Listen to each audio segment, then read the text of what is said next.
Praise the Lord everyone. सबको जय मसीह की। मैं बिलीव करती हूँ आप ब्लेस्ड होंगे।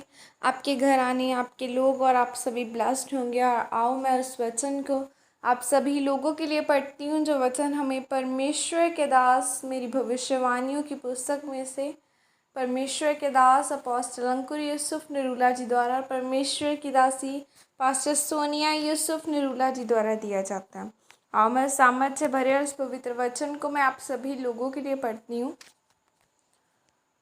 परमेश्वर की आवाज़ को कैसे सुने, जैसे कि पवित्र बाइबल नीति वचन 20 की 27 आयत में लिखा है, मनुष्य की आत्मा यहोवा का दीपक है, वह मन की सब बातों की खोज करता है। आमीन।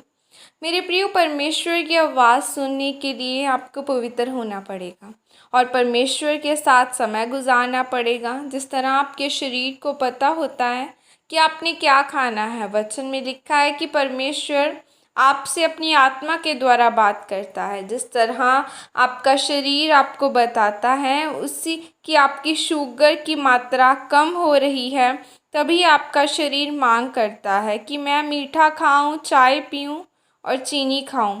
परमेश्वर ने आपके शरीर को इस तरह बनाया है कि वह आपको इशारा करता है। कई बार आपको लगता है कि आज मेरा दिल नहीं कर रहा कि मैं यह चीज़ खाऊं। वह सब आपके मन के ऊपर निर्भर करता है।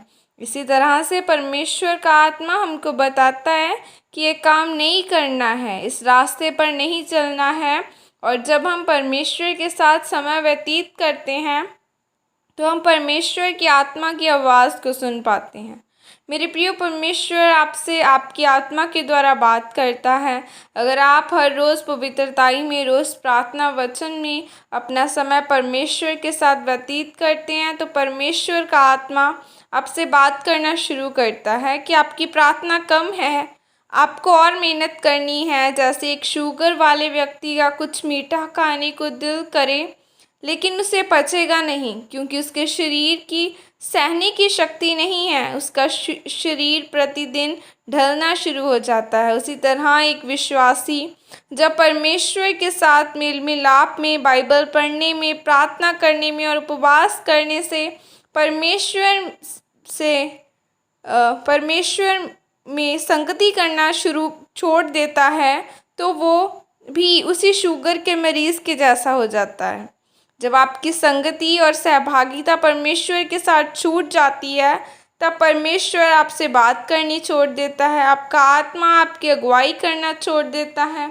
अगर आपने बपतिस्मा ले लिया है, नया जीवन पा लिया है, आप पवित्रताई में जी रहे हैं, आपने अपने आप को पाप से बचा कर रखना है, तब ही आप परमेश्वर से बात कर पाएंगे।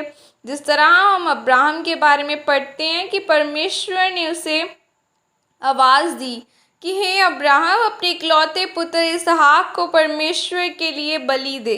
अब्राहम ने उस आवाज़ को सुना और ईमानदारी से अपना काम करने लगा।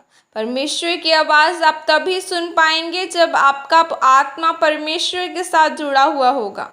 आप अपने आशीष को और परमेश्वर की आवाज़ को इसलिए नहीं सुन पाते क्योंकि आपका जीवन पाप में होता है। परमेश्वर का बात करने का तरीका अलग अलग है। परमेश्वर आपसे प्रार्थना में, अन्य भाषा के द्वारा, वचन के द्वारा, सपन के द्वारा, दर्शन के द्वारा बात करता है।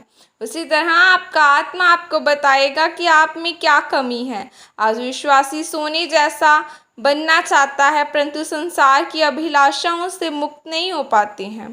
परमेश्वर भी आपको सोने के समान बनाना चाहते हैं ताकि आप उसकी आवाज़ को सुन सकें और उसके अनुसार चल सके। मेरे प्रियो, अगर आपका जीवन पाप से मुक्त है तो परमेश्वर आपसे एक दिन ज़रूर बात करेगा। आपको परमेश्वर की आवाज़ सुनने के लिए पवित्रताई में रहना होगा, परमेश्वर के साथ उसी तरह वफादारी में चलना होगा।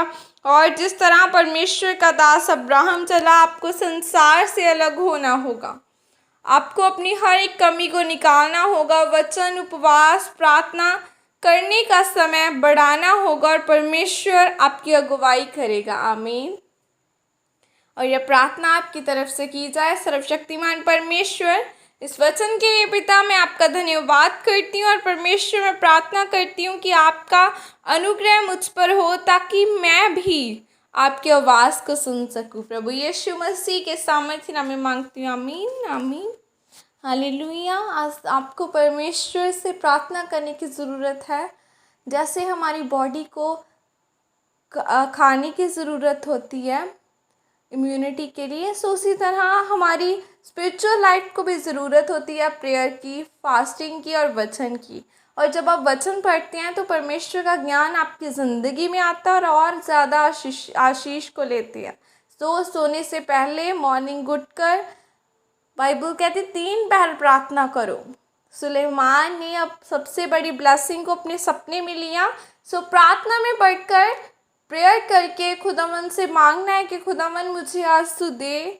आज जब मैं सोऊं अपने सपनों को ब्लेस करके सोना है। आपने ये बोलना है कि खुदावन आज जब मैं सोऊं तेरे एंजल्स आज मेरे सपने में आए और तेरे गहरे भेद मेरे ऊपर जाहिर हो। तो खुदावन आपको ज़रूर ब्लेस करेगा और आपके सपनों को आशीषित करेगा।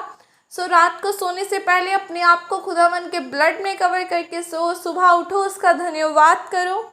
किस बात के लिए आज हमें धन्यवाद करना है? इस बात का धन्यवाद करना है कि उसने ये नया दिन दिया, उसने ये लाइफ दी। अगर खुदावन आज न होता तो शायद हम न उठते। इस बात का धन्यवाद करना है।